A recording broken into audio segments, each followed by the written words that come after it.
রাজধানীতে আওয়ামী লীগ নেতা traffic sergeant ও দুলু কায়েমের নেতৃত্বে চলছে অবৈধ সিএনজি সিন্ডিকেট। আদাবরের আওয়ামী লীগ নেতা কামাল এখন নতুন ঘাঁটি গেড়েছেন খিলক্ষেতে। টিআই আলতাফ ও সার্জেন্ট তারেক দিচ্ছেন গ্যারান্টি। মামলা দিতে নিজেরাই আইন বানিয়েছেন ট্রাফিক পুলিশ কর্মকর্তারা। বিস্তারিত দেখুন মাসুম মীর ইমন ও আলাল হোসাইনের করা 5 পর্বের ধারাবাহিক অনুসন্ধানী প্রতিবেদনের প্রথম পর্বে।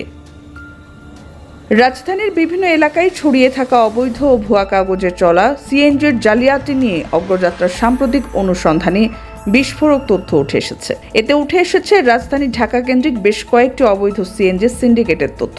সরেজমিনে গিয়ে জানা গেছে, আগারগাঁও 60 ফিট এলাকায় দুলু ও কায়েম নামের 2 ব্যক্তি দীর্ঘদিন ধরে পুরনো ভাঙা বা চোরাই সিএনজিকে চালকদের কাছে ভাড়া দিয়ে আসছেন।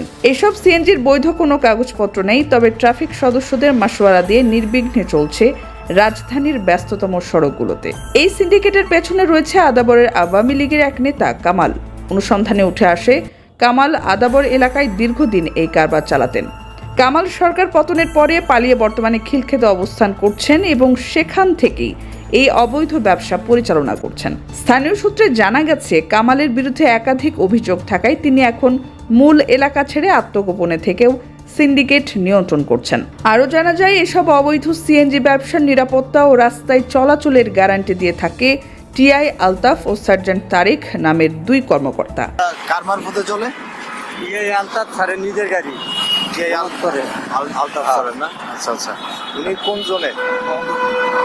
কোন জোনে এটা তো আমি কইতে পারবো না ভাই, আমি ড্রাইভার গাড়ি চালাই এই পর্যন্ত জানি। আচ্ছা, তাদের সঙ্গে যুক্ত আছেন যাত্রাবাড়ি জোনের এক প্রভাবশালী সার্জেন্টও। আচ্ছা, টিআই তোফাজ্জল। তোফাইল। আচ্ছা, ওনার নিজের গাড়ি। পেপারস পাতি ঠিকঠাক আছে? এটা ওনার সাথে কথা বললে দেখতে পারেন। এমনি আপনি ড্রাইভার, আপনার ইয়া নাই, মানে জানেন না আপনি যে পেপারস গুলো ঠিক আছে কিনা? আমারে খালি ওনার নাম্বারটা দিছে। নাম্বার কি সিএনজিতে এই যে নাম্বার এটা ওনার? উনি কোথায়? ওনার ইয়ে কোথায়? দৈনিক বাংলা মোড়ে বসেন। আচ্ছা আচ্ছা, ঠিক আছে। অভিযোগ রয়েছে, তারা প্রতি গাড়ির জন্য নির্দিষ্ট মাসিক চাঁদা নির্ধারণ করে দিয়েছেন এবং সেই টাকার বিনিময়ে এসব গাড়িকে মামলা না দিয়ে ছেড়ে দেওয়া হয়। এবং আশ্চর্যজনক বিষয়, ভুয়া কাগজে কিভাবে মামলা দিচ্ছে। একই কাগজে 2-3টিরও বেশি সিএনজি রয়েছে। একাধিক চালকের জবানিতে উঠে এসেছে, গাড়ির কাগজ কিছুই নাই, শুধু নাম বললে আর মাসিক টাকা দিলে কেউ ধরবে না। পুলিশের সাথে চুক্তি করা থাকে।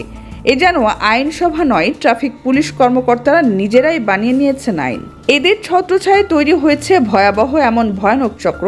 প্রশ্ন উঠেছে, ভুয়া কাগজ এবং শুধুমাত্র ফটোকপি দিয়ে কিভাবে গাড়ি চালায়? কারণ এসব অবৈধ সিএনজির কোনো তথ্য বিআরটিএ বা সরকারের ডাটাবেজে নেই। এই সিন্ডিকেটে যারা সরাসরি জড়িত নয়, তারাও সুবিধাভোগী। স্থানীয় একদল কথিত সাংবাদিক যারা নিয়মিতভাবে এসব চক্রের ডিল ফিক্সিংয়ে যুক্ত। কোনো অপতথ্য ছড়ালে আবার তারা ঘটনাকে ভিন্ন খাতে প্রবাহিত করতে সংবাদ ব্যবহার করে। ঢাকায় চলাচলকারী এসব অবৈধ সিএনজির পেছনে এখন ও কিছু অসাধু ব্যবসায়ী এবং প্রশাসনিক ছত্রছায়া থাকায় সচেতন মহল মনে করছেন, আইনের শাসন নিশ্চিত না করলে এ ধরনের সিন্ডিকেট আরও ভয়াবহ রূপ নেবে। দর্শক, অবৈধ সিএনজি সিন্ডিকেটের আরেক মাফিয়া কাল্লু সহ আরও বেশ কয়েকজনের তথ্য নিয়ে আসছে ধারাবাহিক অনুসন্ধানী প্রতিবেদনের 2য় পর্ব। চোখ রাখুন অগ্রযাত্রায়।